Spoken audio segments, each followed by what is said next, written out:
continuing our conversation with Mary Malone with the Foundation for Oklahoma City Public Schools, just kind of about your outlook, for the next year, for 2017.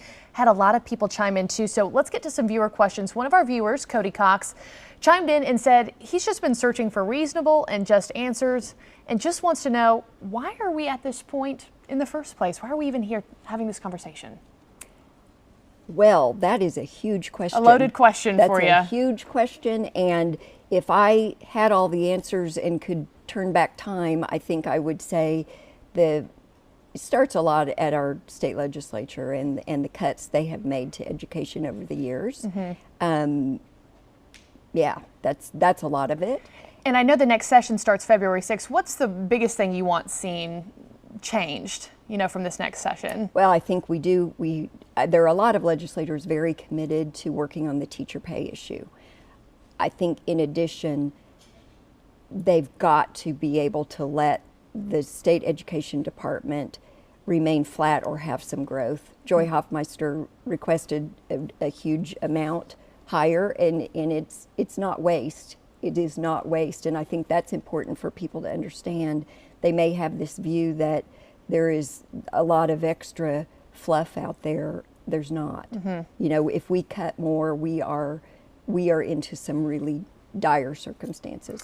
And then Cindy Tenney wrote in, she wants just kind of your perspective here, or your response. Tell me why teachers are expected to provide materials for their classrooms. Principals have a fit when copies are made for instruction or practice, but no textbooks or workbooks are even provided. The state is at the bottom. Yeah, and we do rank lowest in or near the bottom at funding for per student, and that does then affect what supplies teachers are able to provide. And so there's only so much money. It has to be carved up in so many ways, and that's eventually where it hits. Mm-hmm. Teachers shouldn't have to dip into their own pocket for supplies, and that's why the foundation has these programs with our partnership with DonorsChoose.org and Partners in Action, where we are really trying to fill that gap to support teachers in classrooms. We've just watched the ripple effect. It's been detrimental here to our school systems. And the last question too, this kind of touches on what we were talking about with Charlotte's Web and the books. In regard to the book shortage, Derek Harmon wants to know, in this day and age, why not let kids use their own electronics and simply PDF the books? Now I know every kid doesn't have, a Kindle or, an iPad, whatever it may be. But why not the kids who do have those electronics use that and then give the hard copies to the kids who don't? I think there are a couple of reasons here.